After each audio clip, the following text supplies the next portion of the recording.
International Specialization, Sense Business Studies. Welcome to Sense Business Studies.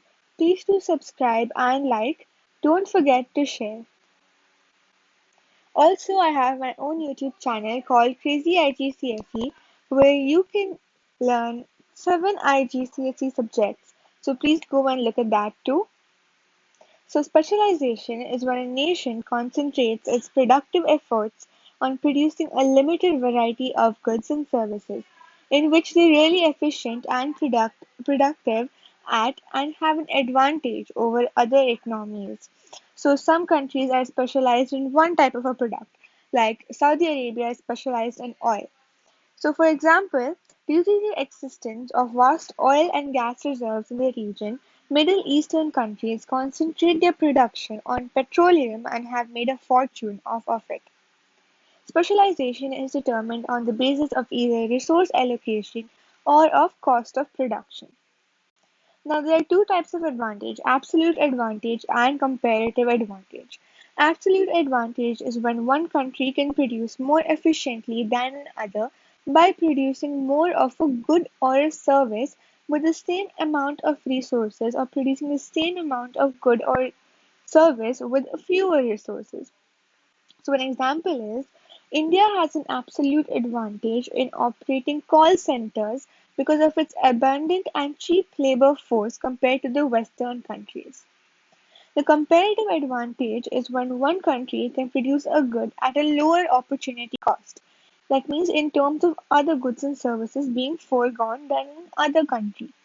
It takes into account the opportunity costs incurred in producing each good.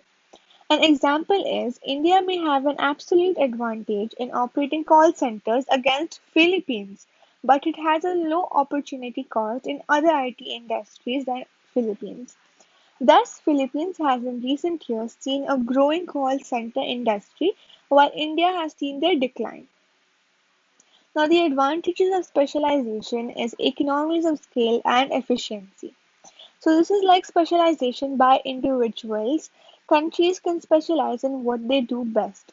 This will lead to efficiency because they're already doing the same type of job and they get better at that. And economies of scale where there'll be a lower average cost as the size of the industry grows. It can therefore increase the output while reducing the costs. While more countries specialize, world output increases. Job creation. So there'll be increased employment because specialization will lead to increased output.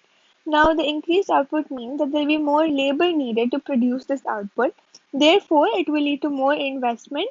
Thus, the jobs will be created.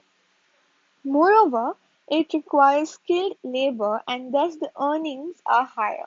So the cost of living also will increase, which is a standard of living. Then it allows more international trade to take place. Therefore, goods and services produced under the most efficient conditions can be traded and all countries can benefit from them. Disadvantages are structural unemployment. This is one of the type of unemployments where even though the national level specialization usually creates more jobs, there is a risk that certain types of structural unemployment might occur. As the country might move towards specialization, the workers in the declining industries will be put out of work. That's going to cause structural unemployment. Then over-exploitation of resources. Here the output may be increased by over-exploiting. Today, international specialization and trade is causing rapid depletion of non-renewable resources like oil and coal. This can cause scarcity in the future. Now, Middle Eastern countries are depleting their oil resources so quickly. Now they are building new industries to sustain them in the future. This means that by over-exploiting the resources, which means by overusage of the resources, they can deplete quickly, which will cause scarcity. And that's why the Middle Eastern countries, which are mainly specializing in oil, they are having to switch to other industries to help them sustain in the future. This is the end of the topic. I hope you understood this topic well. Thank you for watching and please do subscribe to Science Business Studies.